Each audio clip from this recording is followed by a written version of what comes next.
everyone, good morning. Tinola Akinonu here again. It's safe to say Happy New Year. This is my first video for the year 2026. So today we'll be looking at another leadership gem, a very interesting topic, which is about leading leaders.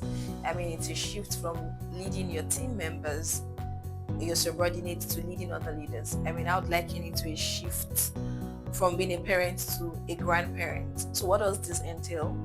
This involves, like I mentioned earlier, leading other leaders. I would like to start with the fact that if your leadership is not if your leadership is about control when you're leading other leaders, then you're not empowering them.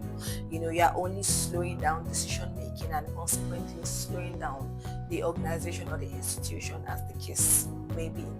So when you go from leading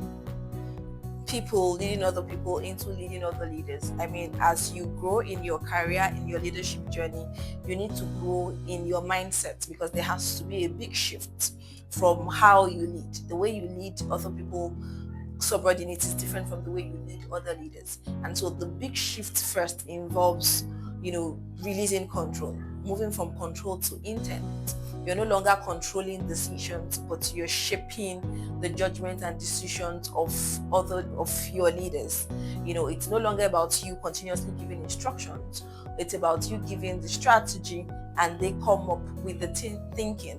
For instance, you no longer have to say, this is how you do this. It's about, this is the outcome. This is what we want to achieve, and these are the boundaries that we must ensure we maintain. Then the leader goes to do the thinking. Micromanaging should no longer be seen when you are leading other leaders. So the first thing is, releasing control. Most people struggle with releasing control because, most times it's boosts our ego. It makes us feel relevant when we are the one in control of things. So a lot of people, when they move from being the leader leading subordinate to leading other leaders, they still want to maintain the control because they actually feel that they've lost relevance. It's not about losing relevance. The best way to scale leadership is releasing control to other people, while you become the backbone. I would say a grand leader, where you are the backbone. If you still want to maintain control, give instructions on day-to-day activities, then you become a bottleneck as against the backbone. So there has to be that shift in your mindset in how you manage. As you become a leader leading other leaders, your role needs to shift from being involved to everything to just creating clarity. You need to move from dependence to judgment. You don't create dependent,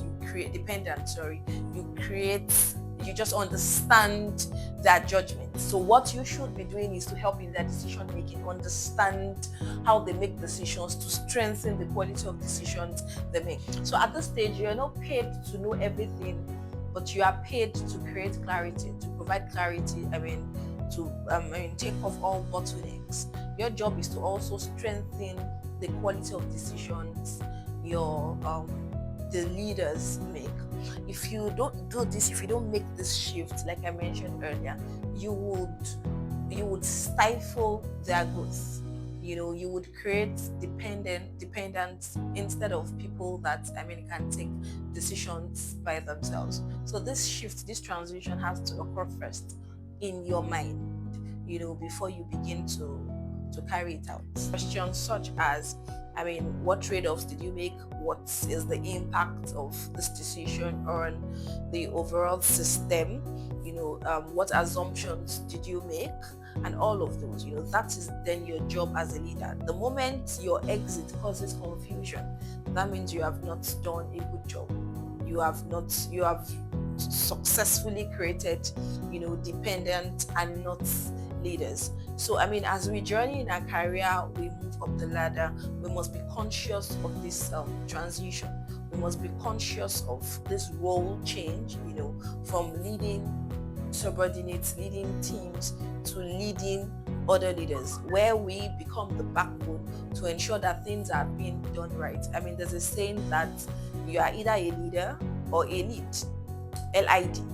If people cannot operate when you are in your absence, then you have not trained leaders. Leaders should be able to influence, they should be able to take decisions, they should be able to break strategy into tactics and actionable points, even without your presence. And that is what you must ensure. So as you transit from being a leader to leading other leaders, you must ensure that one of the shifts you need to make is releasing control to understanding, building their strengthening the decision making skills of other leaders. Remember to like, share, and subscribe. Thank you for listening, and you can always reach out anytime. My contact details are on the YouTube channel. You can always reach out, should you want to engage. Have a good day. Bye.